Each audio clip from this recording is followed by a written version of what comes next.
अस्सलामुअलैकुम दोस्तों, अगर आप हमारे चैनल पर नए आए हैं तो सबसे पहले चैनल को सब्सक्राइब कर दें और साथ में लगे बेल आइकन पर प्रेस कर दें ताकि हमारी तमाम आने वाली नई वीडियोस बर वक्त आप तक पहुंच सकें। शुक्रिया। दीन पाक के हवाले से हुक्म मैं पेश करता हूँ।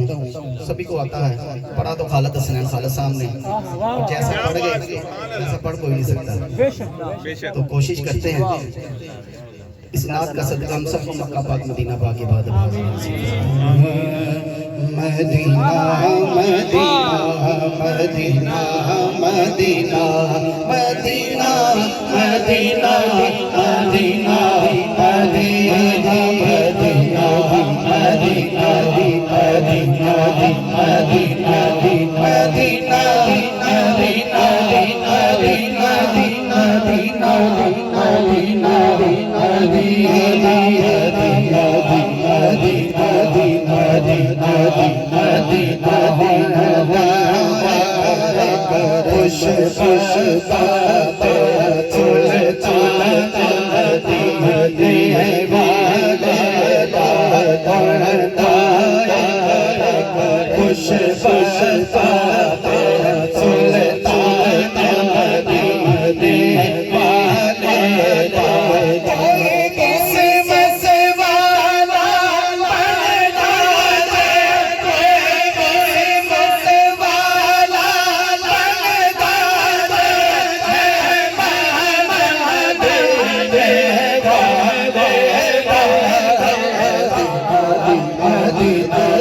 थकावट महसूस करता है और गुंबद खजरा को जब देखता है तो सारी थकावटें दूर हो जाती है।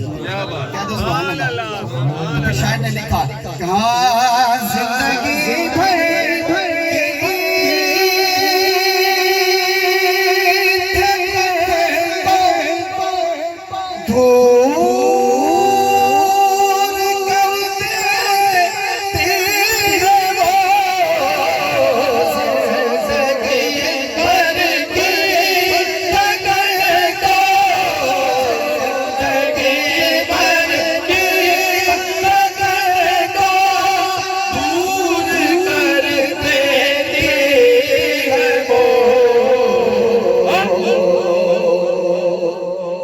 प्यार